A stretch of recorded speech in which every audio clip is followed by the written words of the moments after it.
Eu trago agora para vocês mais um bastidor que envolve a CPMI do INSS.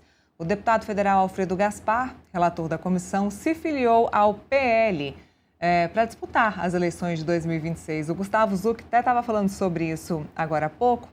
Ele acabou trocando de partido, né? Acabou mudando de partido. Eu estou até procurando essa matéria aqui para a gente poder dar... Achei, ó. Ao lado de Flávio Bolsonaro, relator da CPMI do INSS, se filia ao PL. Uma pedrada, como eu disse aqui.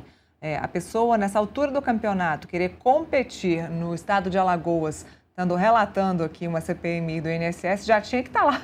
Como o Gustavo Zucchi disse, já tinha que estar lá correndo para concorrer a essas eleições. O que tem muita gente fazendo agora, Felipe, é aproveitando o fato de que Flávio Bolsonaro está à frente do PL, sim, e que o Valdemar Costa Neto deu essa cartada, obviamente, precisava dar essa cartada para o Flávio, então o Flávio, juntamente aí com Alfredo Gaspar, mostrando a entrada dele no partido. O ex-procurador ganhou alcance como relator da CPMI do INSS.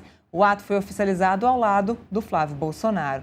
Em fevereiro, o Metrópolis mostrou anotações de Flávio, aquelas anotações que Flávio não queria que saíssem no caderninho, para disputar, mostrando Gaspar para disputar o governo de Alagoas, citando que o parlamentar seria o único que pedirá voto para ele mesmo.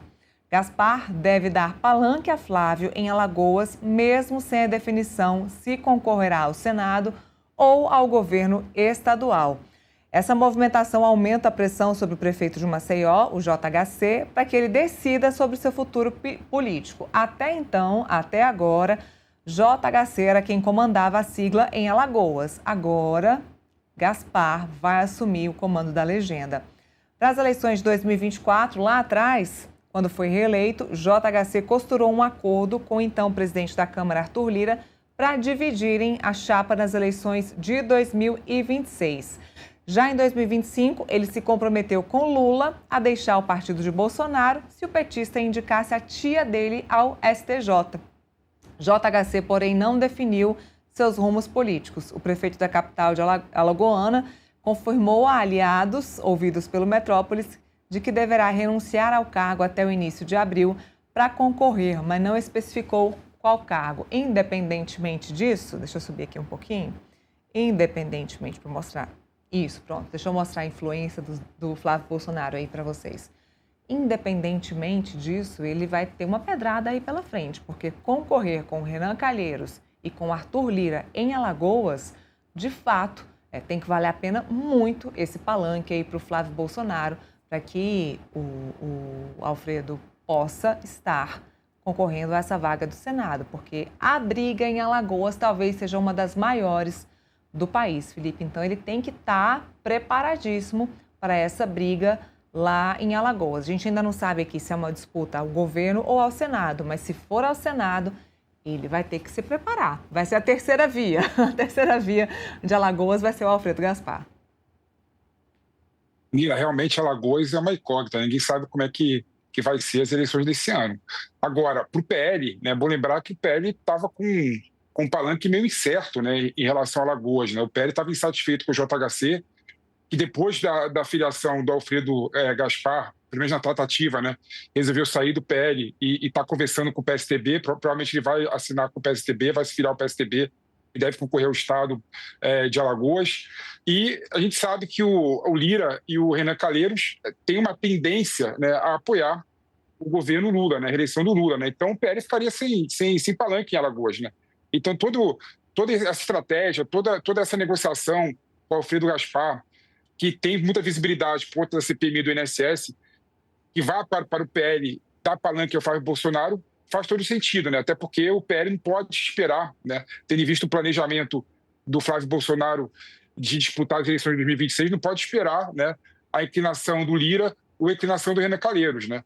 Então, para ter um palanque relativamente forte, né, se bem que é difícil ter um palanque forte competindo com o Arthur Lira e com o Renan Calheiros em Alagoas, que a gente sabe como é que funciona Alagoas. Mas ter um palanque, né, minimamente um palanque, para que possa brigar minimamente por apoio e por voto, faz todo sentido a ida e a negociação do Alfredo Gaspar no PL. Mas realmente a gente não sabe o que vai acontecer em Alagoas. Alagoas é aquele estado que tem uma tendência a votar no PT, por isso que os partidos de oposição, né, regionalmente acabam tendo uma certa aproximação com o governo Lula e com o PT, mas realmente é uma incógnita como é que vai ser as eleições de Alagoas para governo e para o Senado, Neila. É mais ou menos a mesma lógica, claro, cada um com seu peso e a sua medida, mas é mais ou menos a mesma lógica que o presidente Lula está usando em Minas Gerais, de colocar Rodrigo Pacheco para abrir um palanque, para ao menos ter um palanque, porque se não for isso, de fato, como é que o Flávio vai poder se posicionar em Alagoas, tendo Arthur Lira e Renan Calheiros como principais candidatos lá ao Senado? Mesmo que haja um candidato ao governo de Alagoas, tendo Renan Calheiros e tendo o Arthur Lira fazendo campanha lá direto, em palanque, inclusive, para candidatos a governador, aonde é que o Flávio iria se encaixar? Se não tiver realmente um nome indicado pelo PL, se não tiver um palanque colocado, imposto, não tem como se manifestar no meio de Renan Calheiros e Arthur Lira em Alagoas. Então, é mais ou menos aí, com as devidas proporções, o que o presidente Lula quer fazer em Minas Gerais com o Rodrigo Pacheco. Bom, tem mais sobre a CPMI do INSS. Aqui no Contexto você não perde nada e fica muito bem informado. A diretora-geral do Supremo Tribunal Federal respondeu à CPMI do INSS sobre aquele número funcional da corte usado para conversar com o banqueiro Vorcaro, com Daniel Vorcaro, dono do Banco Master. A gente vai ver os detalhes aqui na matéria. A diretora-geral, a Manuela Alcântara, quem traz essa novidade aqui para a gente, a diretora-geral do STF, que tem um nome na matéria aqui, a Desdémona Tenório, ela acabou respondendo à CPMI sobre a questão daquele telefone. Para quem não sabe dessa história, a CPMI do INSS encontrou um telefone nas mensagens do Daniel Vorcaro e descobriram que esse telefone, foram atrás e acabaram descobrindo que esse telefone pertence ao Supremo Tribunal Federal. Então a CPMI do INSS foi atrás do Supremo e disse: a gente quer saber de quem é esse telefone, se é de algum ministro, para a gente entender quem é que está conversando com o Daniel Vorcaro. Basicamente é isso. Daí a diretora-geral do STF disse: olha, essa informação quem tem que passar para a CPMI é o presidente da corte, o Edson Fachin. E o argumento usado por ela é o seguinte, de que o requerimento elaborado pela comissão precisa de melhor delimitação da sua finalidade e de seu alcance. Ou seja, tudo aquilo que a CPMI explicou no documento não está muito bem explicado. A gente aqui do Supremo não está entendendo qual é o alcance, qual é a delimitação que vocês da CPMI querem. Então, a gente vai precisar que vocês entrem em contato com o presidente da corte, o Edson Fachin, explicando com pormenores qual é o alcance, por que mesmo que vocês querem esse telefone. Faz sentido a gente dizer para vocês de quem é esse número de telefone? O Supremo já reconheceu que a linha é sim do Supremo Tribunal Federal. E agora, quem tem que dar a palavra é o ministro-presidente Edson Fachin. No pedido feito por Carlos Viana, que é o presidente da CPMI do INSS na semana passada, ele solicitava o envio dos dados dos últimos 5 anos do número funcional, desde janeiro de 2021 até o último dia 19 de março. Viana justificou que o CITEL, que é o Sistema de Investigação de Registros Telefônicos e Telemáticos, que descobriu que o número é do STF, confirmou que esse número é sim do Supremo Tribunal Federal. No entanto, não dá para saber de quem é o telefone, então agora vão ter que perguntar para o presidente. Ministro Edson Fachin, de quem é esse número de telefone? A gente já sabe que é de um de vocês, de quem é? Será que o ministro vai passar essa informação para a CPMI, que talvez se encerre neste final de semana, Felipe? Neila, você vê o absurdo, né? Você vê como a blindagem institucional está solta no Supremo Tribunal Federal, né? Corremos o risco de não ter CPMI prorrogada, uma clara violação à jurisprudência do Supremo Tribunal Federal. E agora, um detalhe simples, né? Uma informação simples que bastaria ser enviada para a CPMI do INSS de quem era, né? Quem estava usando, né? Todo mundo sabe que é do STF o número, né? Mas quem estava usando o celular do número que trocava mensagem com o Vorcaro, né? Essa informação todo mundo precisa saber, né? Será que é de um ministro? Será que o ministro estava trocando mensagem com o Vorcaro diretamente?